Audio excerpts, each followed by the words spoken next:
La tuberculose est sans doute la maladie qui emporta le plus d'écrivains au XIXe et XXe siècle.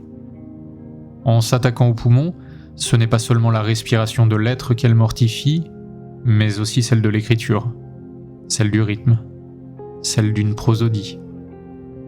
Le souffle de la phrase et le souffle de l'auteur s'amenuisent peu à peu, de concert, victimes des mêmes fatigues rauques qui mènent vers un difficile silence. La peste blanche est une sorte de page blanche que ne maculent plus que les toux sanglantes, les expectorations purulentes, les gouttes brûlantes d'une fièvre qui réveille dans la nuit.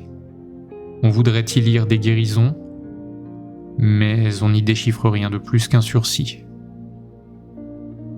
La phtisie est une maladie éminemment littéraire, parce qu'elle terrassa John Keats, Novalis, Émilie Brontë, Franz Kafka, Catherine Mansfield, George Orwell et Paul Gaden, René Daumal. Éminemment littéraire parce qu'elle inspira Thomas Mann, Joseph Kessel, Roland Cailleux, Thomas Bernard, Léon Daudet, Albert Parraz, Alphonse Boudard. Littéraire parce qu'elle est une obsession qui laisse du répit, que l'on croit pouvoir vaincre et qui siffle pourtant dans le silence de la convalescence, qui siffle comme un tocsin fêlé, à l'ombre de l'espoir, comme une sinistre mélodie intérieure. Dans l'immensité des montagnes, là où ces auteurs vont pour une cure d'air, de lumière et de pureté, la trinité qu'il manque à leurs poumons abyssaux, dans la froideur des sanatoriums, sous les toits de neige, dans les couloirs blafards et sans fin, là où le silence n'existe que faussement, ce n'est pas leur voix que ces écrivains entendent. Ce n'est pas leurs discussions artisanales, non. C'est la régularité difforme de la mort pulmonaire, le fracas gras des quintes nocturnes, la timidité lasse des tours résignés. À la parole captive se substitue l'agonie alvéolaire, l'oraison thoracique. Que trouveront en mourant ces toussotements de la nuit étoilée? On ne compte plus les livres écrits pendant ces ermitages de quelques mois ou de quelques années, lorsque le reflux de l'agitation des villes laisse un grand vide à ces écrivains, que ce vide les conduit naturellement à chercher de l'aide en eux-mêmes. On ne compte plus les livres soudain figés, au milieu d'un chapitre, d'un paragraphe, d'une phrase. Ces victimes momifiées de la mort blanche qui terrassa leurs scribes. On songe un instant à cette œuvre incomplète pour l'éternité, à ce morceau de chair littéraire qu'une gorgone soudain pétrifia, à ces mots orphelins de parents qui ne trouveront jamais leur seconde moitié, leur part manquante. Le vertige en devient métaphysique. Progéniture abandonnée d'un créateur emporté par le vide. L'auteur du livre incomplet est mort, mais le moment de sa mort jamais ne cesse pour le lecteur qui tient contre lui le mont analogue de René Daumal ou le château de Franz Kafka. Il n'y aura pas de suite. Il le sait. Pourtant, le secret désir de trouver un matin les pages terminales ne peuvent le quitter. Alors peut-être, dans le secret de ces endormissements épargnés par la maladie, continue-t-il le long travail des morts précoces, pour combler le vide, pour se recueillir. Car chaque page manquante lui renvoie le visage carnassier de la mort blanche. Chaque page manquante grave dans sa rétine et son esprit le visage décomposé de l'auteur asphyxié. C'est ce combat contre le vide que mena Marcel Sauvageau. Combat contre le vide gagnant ses poumons. Combat contre le vide laissé par l'amour mort. Combat contre le vide que laisserait le long silence des vaincus et des malades, que brisa cependant, majestueusement, un texte de 70 pages à peine, publié à 160 exemplaires en 1933, intitulé « Commentaire ».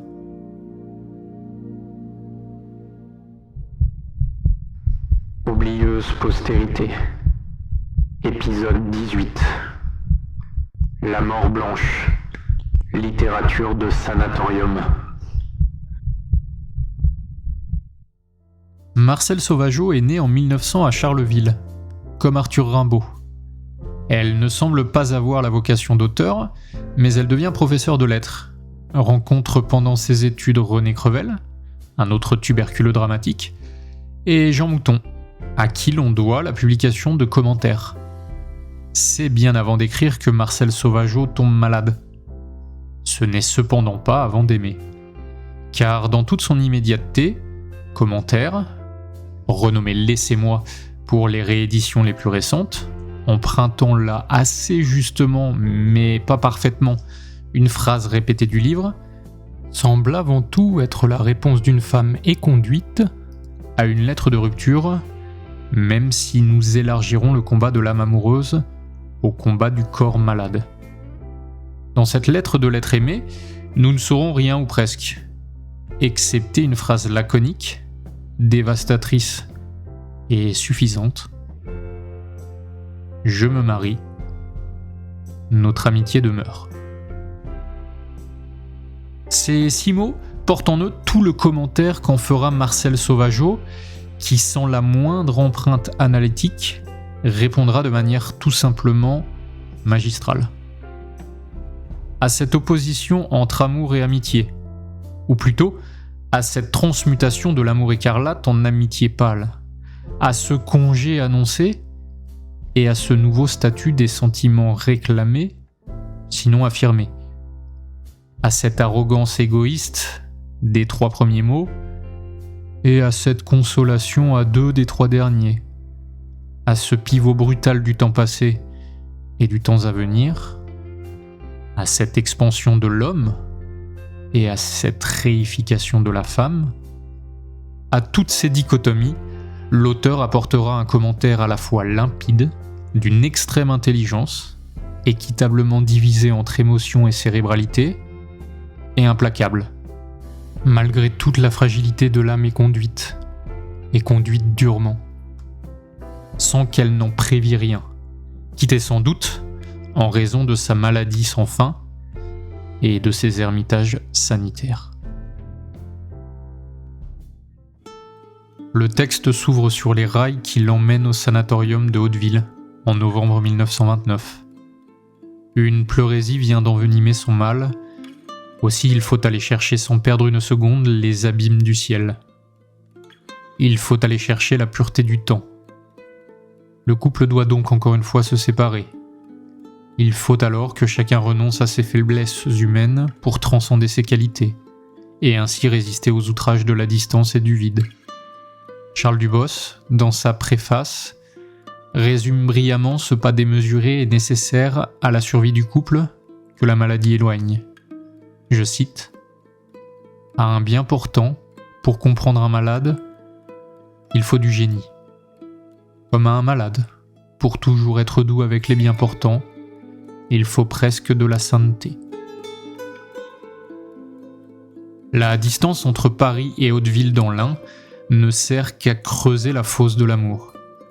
Le vide s'accroît à mesure que le train avale le ballast. Et pour Marcelle Sauvageot, c'est l'heure d'un premier constat et des premières introspections couchées sur le papier. Elle évoque la temporalité incompatible de la question et de la réponse. Cette réponse manquée, la veille du départ, l'obsède.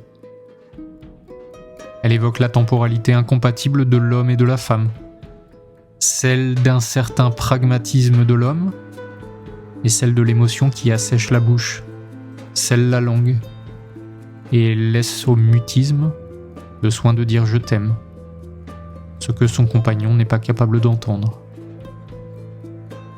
Il faut aller au sanatorium. Il faut regretter son silence. Il faut subir l'inertie qui grandit en soi. Car bientôt, le souvenir lancinant de la soirée de la veille, le souvenir de la réponse perdue, disparaîtra, craché par la toux mince de la nuit, remplacé par la lettre qui arrivera un mois plus tard, en décembre 1929, la lettre de rupture, la lettre autour de laquelle tout le commentaire est bâti. Je me marie. Notre amitié demeure. Comme une anaphore, tout au long du livre, le verdict tombe, le verdict revient, le verdict se grave dans les chairs, dans l'esprit surtout. Et voilà la disparition de tout décor dans le texte. Robert de Thraze, auteur suisse du très beau livre Les Heures de silence, publié, c'est peut-être un signe, chez Grasset en 1934, comme la première réédition plus conséquente en exemplaires de commentaires, a écrit que le séjour en sanatorium était propice, je cite, à la sublimation de l'immobilité en énergie intérieure. On ne peut pas mieux définir l'alchimie qu'incarne le texte de Marcel Sauvageot. C'est d'ailleurs aussi ce que vit le narrateur du roman de Robert de Thraze, au contact des malades, à qui, comme il l'écrit, il rend visite alors qu'il est bien portant, seulement parce qu'on le réclame. Peu à peu, rencontre après rencontre, mort après guérison, discussion après discussion, le narrateur des Heures de silence comprend que les phtisiques sont abandonnés par leur propre corps, ses muscles qui fondent, ses poumons qui grincent, cette énergie qui s'évapore, et qu'ils finissent donc d'eux-mêmes par abandonner ce traître corps pour trouver le seul ermitage qui soit, celui de leur dernier allié, celui de l'esprit. Car je cite, « La tuberculose apparaît moins comme une déchéance de la chair qu'un état d'épuisement et de ferveur, et comme une fermentation de l'âme. » Citant ensuite la pureté et la beauté de Chopin, Watteau, Keats et Maurice de Guérin, choix évident quand on songe à l'exaltation romantique des sentiments. C'est bien sûr la trajectoire que prennent le corps et l'esprit de Marcel Sauvageot, puisqu'elle survivra à peine 4 ans et 2 mois aux premiers mots de commentaire. S'éteignant, écrit Charles Dubos, dans la soirée du 6 janvier, tandis que les cloches appelaient les fidèles au salut en l'honneur de l'Épiphanie. À l'image de ce corps malingre bientôt renié, Marcel Sauvageot abolit donc tout décor, après les quelques lignes à propos du train, et abolissant ainsi l'espace, c'est tout rapprochement avec l'architecture du roman qu'elle repousse. N'est de romanesque ici que l'absence de théâtre, l'absence de lieu, et bientôt l'absence de protagoniste. Il faudra atteindre les ultimes pages pour que Noël réenchante une nuit le sanatorium sans mur et sans soignant de Hauteville, pour le bal du réveillon, pour les danses de minuit, pour les autres malades. Et qui sait, écrit-elle, il y avait peut-être une trêve avec la maladie. Elle doit bien de temps en temps se reposer, avoir des dimanches et des jours de fête. Ces jours-là, il doit être possible de vivre comme autrefois. Demain, nous reprendrons la vie sévère du malade. Il faudra lutter. Mais il est bon ce soir de rire très fort, tandis que s'évanouit avec étonnement la petite crainte de sentir le poumon éclater. Il est bon de boire du champagne qui enflamme les joues. C'est un peu de congestion, mais n'y pensons pas. Il ne peut pas y avoir d'hémoptysie ce soir. Comme il est bon de danser. Danser, c'est le rythme de vie le plus heureux. Danser quand on ne croyait plus le faire, c'est une victoire gagnée. Mais il n'y a pas de trêve pour elle. Elle contemple comme en rêve les uns redescendre dans la vallée, guéris, et les autres descendre plus bas encore, dans les racines de la vallée, vaincus par la mort blanche. Prise au double piège du sanatorium, prise au piège de l'immobilité, prise au piège de la pensée libérée, Marcel Sauvageot va bientôt disséquer son amour. Dans ce texte, ayant anéanti tout superflu, il n'existe véritablement que deux choses. L'esprit de la femme quittée et la toux des pensionnaires qui semble être l'écho tragique de la solitude. C'est que Marcel Sauvageot refuse à la littérature toute littérature, refuse à son propre esprit tout travestissement, tout mensonge, toute fatuité comme elle l'écrit elle-même. Ne reste sur la page que la peau morte des sentiments. Nulle véritable colère, nulle indignation théâtrale dans ses réflexions. Aucune monotonie néanmoins, aucune platitude pourtant ne déséquilibre la balance. Chaque paragraphe est d'un admirable équilibre. De cet équilibre qu'aucune fadeur et qu'aucune tempête ne maquille. De cet équilibre presque miraculeux entre émotion et intelligence.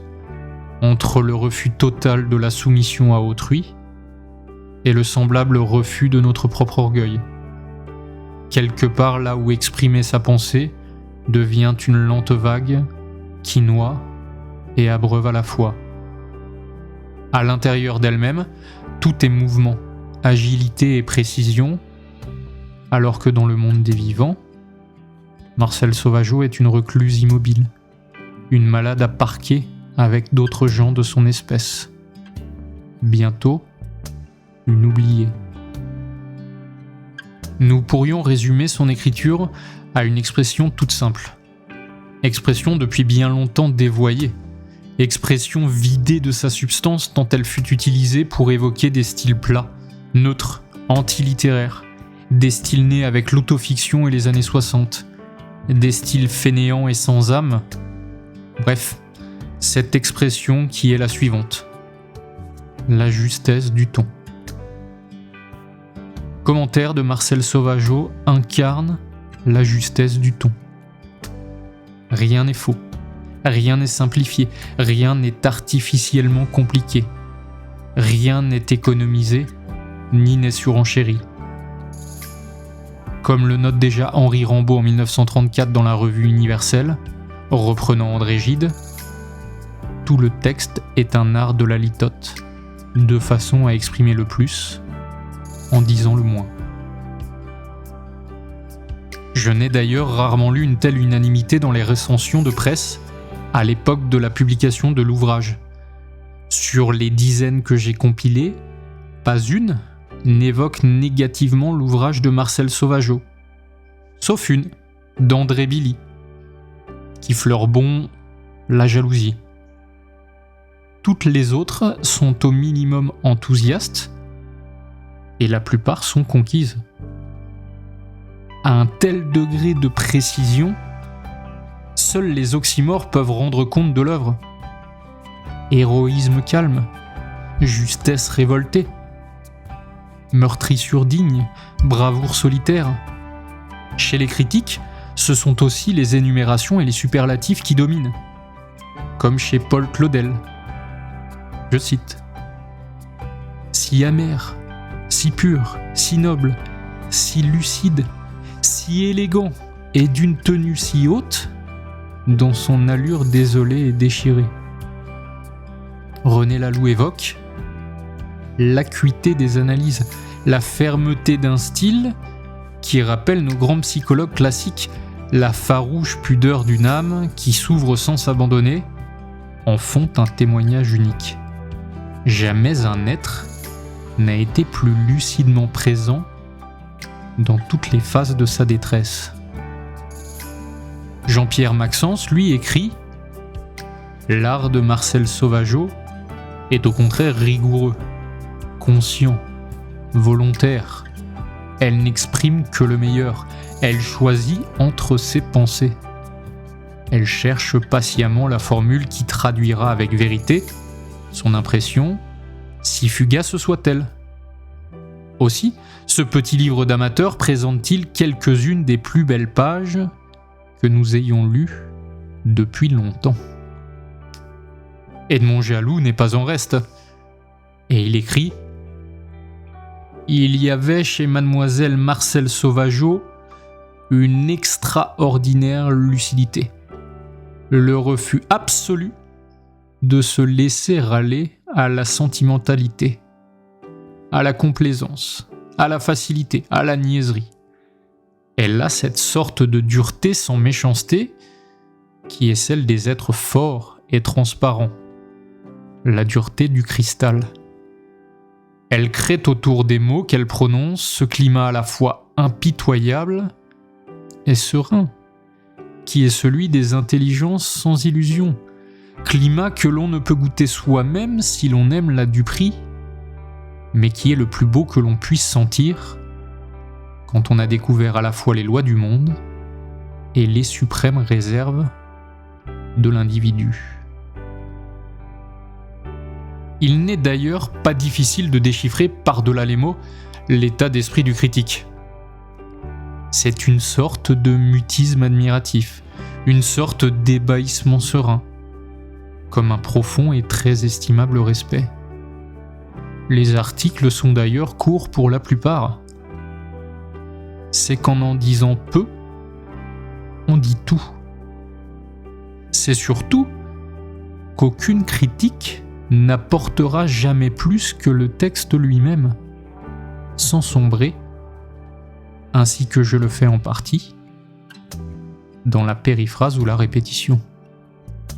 Cette espèce de silence en paix qui se saisit de soi après la lecture, et déjà pendant d'ailleurs, me semble être la marque la plus simple d'une grande impression, mais également, aussi étrange que cela puisse paraître, celle du tuberculeux qui accepte enfin son destin, qui comprend enfin que jamais il ne guérira, et qu'au contraire, il mourra bien trop jeune.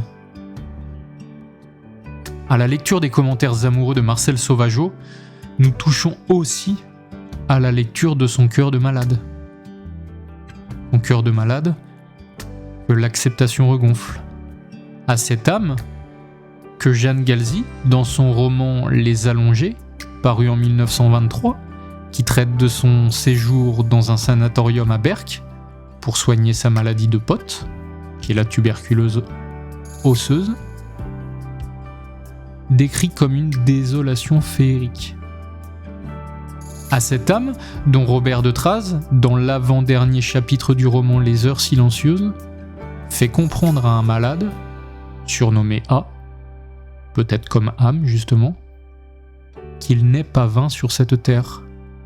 Et je cite, « Non seulement j'accepte la souffrance, murmura-t-il en posant sur la mienne sa main brûlante, mais je la bénis car elle m'a ouvert à la vérité. Elle m'a fait comprendre que je suis un être créé. »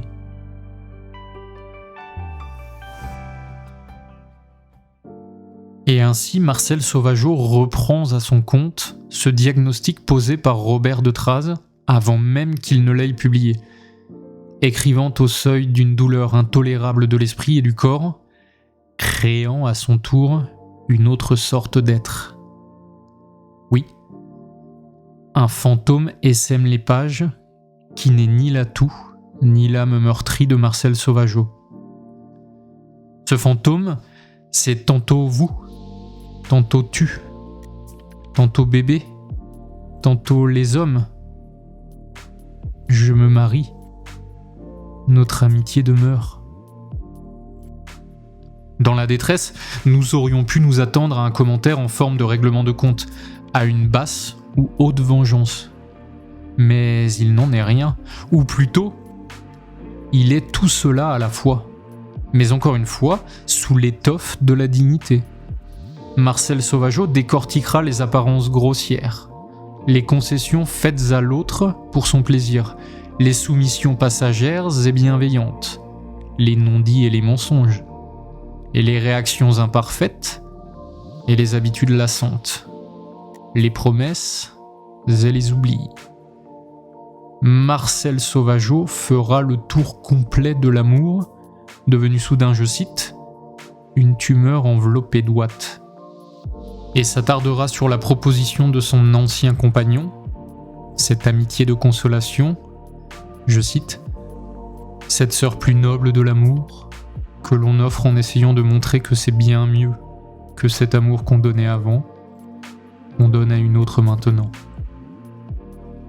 D'une manière générale, Commentaire est autant le témoignage de la destruction de soi-même par l'abandon amoureux qu'une entreprise de démolition du fuyard amoureux, sans pour autant que l'un ou l'autre ne soit plus qu'un champ de ruines à la fin. Au contraire, ce qui en fait toute l'originalité est justement cette absence de théâtralité et de déraison que nous avons déjà évoquée. Le corps se meurt, l'amour disparaît, et pourtant, chaque pensée est déjà une reconstruction ou, puisque la pente sera fatale, une préparation au grand voyage.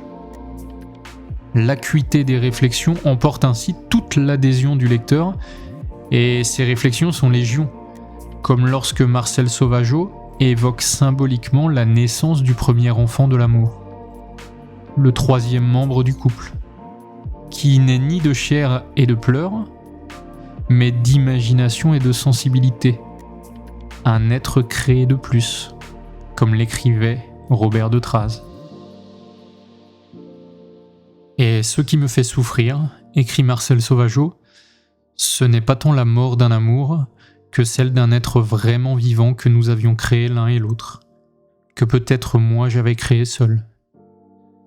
Cet être était une union de vous et de moi, telle que nous nous voulions l'un et l'autre.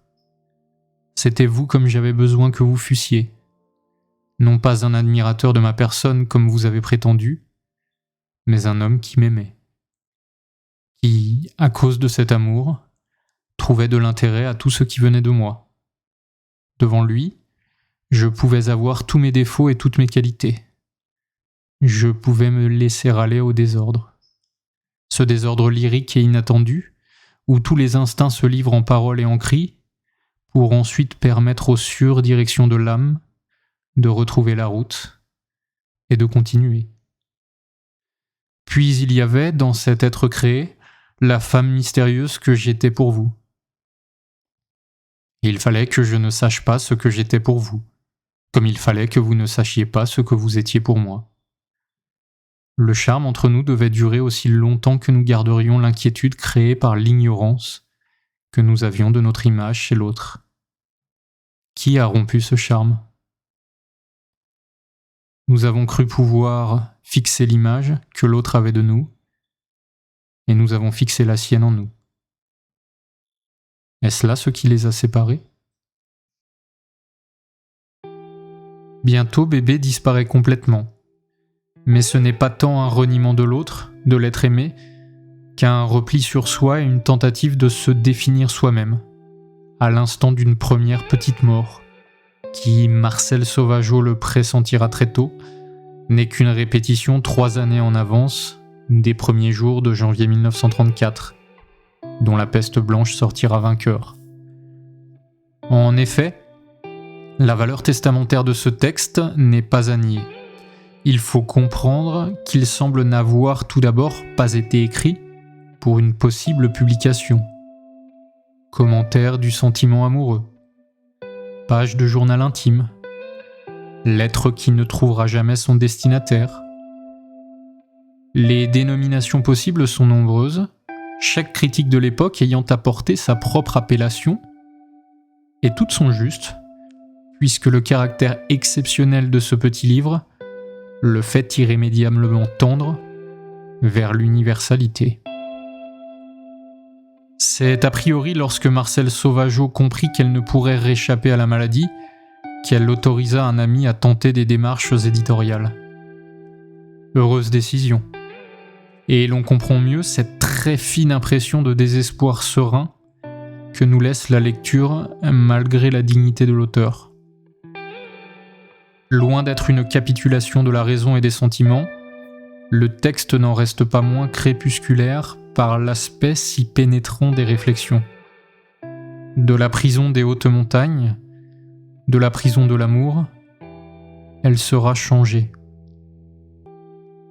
Nos poumons abîmés un jour quitteront le relais des grandes altitudes par le bas ou le haut, mais ne restera-t-il pas, profondément dans notre âme, une sorte de résurrection dérivée de ce bacille sans antibiotiques.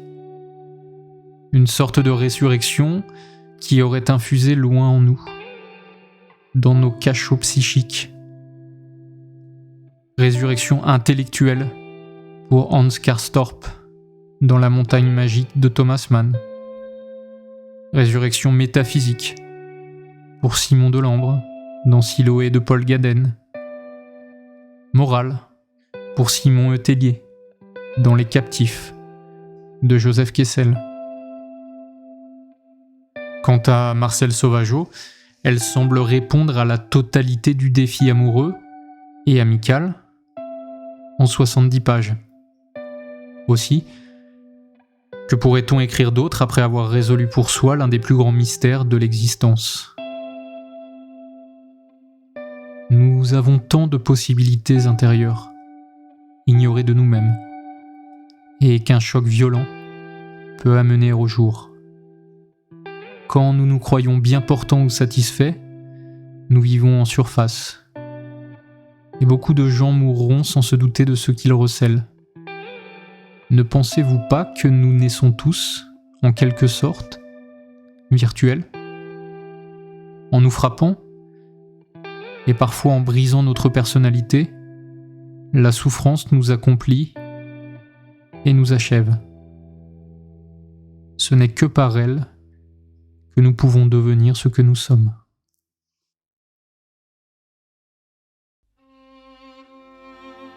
Le destin des tubercules littéraires est plus souvent effacé que brillant. Comme cette dernière quinte de tout, qui épuise définitivement le corps. Certains sont incrustés dans la voûte étoilée, et d'autres, comme Marcel Sauvageau, ne sont que des étoiles filantes, ou plutôt des comètes que les rééditions régulières tirent un temps de son hypogée, pour l'hyperborée inatteignable qu'elle mérite pourtant. Je supporte bien 3 ou 4 semaines, mais après 28 jours de chaises longues, d'huile de foie de morue, de piqûres et de nourriture sans sel, je me sens devenir fou et n'ai d'autre ressource que d'aller arroser ma folie d'un assez sinistre whisky en compagnie d'autres tous autant. Des mots qu'écrivit René Crevel, l'ami de Marcel Sauvageau, 2 ans avant de se suicider, se sachant condamné. Qui d'injustice face à la maladie, révolte inutile contre son corps, tous ces échos forment aujourd'hui la littérature des allongés, comme on les appelait alors. On parla même de littérature de sanatorium. C'est le critique Emmanuel Berle, en 1930, à propos du roman surréaliste de Crevel, Êtes-vous fou ? Qui inventa le terme. Charge à laquelle Crevel répondit dans le numéro de juillet 1930 de la revue Le surréalisme au service de la Révolution. Et surtout, monsieur Berle, je ne suis plus malade. Et si en 5 lettres très conscientes je vous dis merde, ce ne sera plus, j'espère, de la littérature de sanatorium. D'une manière ou d'une autre, la tragédie du corps dans sa patiente déréliction aura conduit de nombreux individus à devenir écrivains, à forger leur écriture, à mieux cerner ce qu'ils devaient dire. Marcel Sauvageau, bien sûr, mais par exemple Roland Barthes aussi, habitué des longs séjours, qui écrivit de nombreux articles depuis les montagnes, dont une esquisse d'une société sanatoriale. Ce plongeon nécessaire à sa propre survie dans un camp refermé sur lui-même, cette avancée ou ce retour obligatoire vers soi, cette expansion soudaine de l'ego, est autant une lutte contre son propre corps qu'une immersion introspective, peut-être aux vertus curatives. La position allongée recommandée aux patients est d'ailleurs la preuve de cet abandon du mouvement extérieur pour la plongée horizontale dans un simulacre de cercueil. Que la vue sur les montagnes et les forêts depuis les balcons où ils sont installés, bientôt grise. Ainsi Simon, dans Siloé de Paul Gaden, retrouve en partie le souvenir de l'amour et l'appétit de l'amour depuis le balcon où il restait maintenant allongé toute la journée. Ainsi Ottilé, dans Les Captifs de Joseph Kessel, Perd-il patience dans un premier temps face au spectacle de la nature qui jamais ne l'intéressa, trop occupé aux obscurités et aux vices de la nuit, trop orgueilleux, lui qui, je cite, ne pouvait accepter encore de faire partie de ce troupeau débile qui, invisible à ses côtés, nourrissait pourtant les mêmes espérances. Par la répétition des journées immobiles, par l'irréversibilité des montagnes pourtant chaque jour lavées et redorées par les lumières, les nuages et la neige, par la monotonie extérieure et le bouillonnement intérieur, voilà bien ce que la littérature de sanatorium nous enseigne. Si la maladie peut-être finira par tuer, elle aura, bien avant ce jour, détruit tout orgueil et permis à l'homme de mieux comprendre ce vide intérieur et les trésors cachés qui ont le pouvoir de le combler. Évoquant ces trésors et ce vide, le poète René Daumal, mort de la tuberculose, dira dans le dernier poème du premier état de son recueil, Le Contre-ciel, « Attention, le fil indéfini des siècles tient tout entier dans cette perle qui est ma face et ma fin. » Évoquant le possible et troublant retour à la vie, après les années d'infini pèlerinage, Jeanne Galzi écrira dans Les Allongés : Ô vie, j'ai peur de toi qui reviendras, qui me reprendra, tumultueuse, altière, agissante. Ici, je me sentais protégée, soustraite à ton ardeur, purifiée, pacifiée. Vous rouvrirez-vous mes mains pour posséder stérilement au lieu de rester jointes et comblées? Courrez-vous mes pieds qui avaient souffert de vos talons qui vous tenaient dans la pose du sépulcre? Courrez-vous mes pieds en vous appuyant de toute votre plante incurvée sur le sol réel? Serais-je encore une vivante, comme on dit, ici, avec mélancolie et surtout indulgence? Oublierai-je jamais que j'ai pu être, dans ma pose crucifiée, une âme, seulement une âme? Et redeviendrai-je la captive de mon corps, maison de souffrance qui m'a été l'asile? Me rejetteras-tu un soir dans la campagne pullulante de vie? Me rendras-tu aux villes enfiévrées? Me laisseras-tu partir vers ce qui n'est pas le véritable amour, mais le mirage dont je me crois délivré?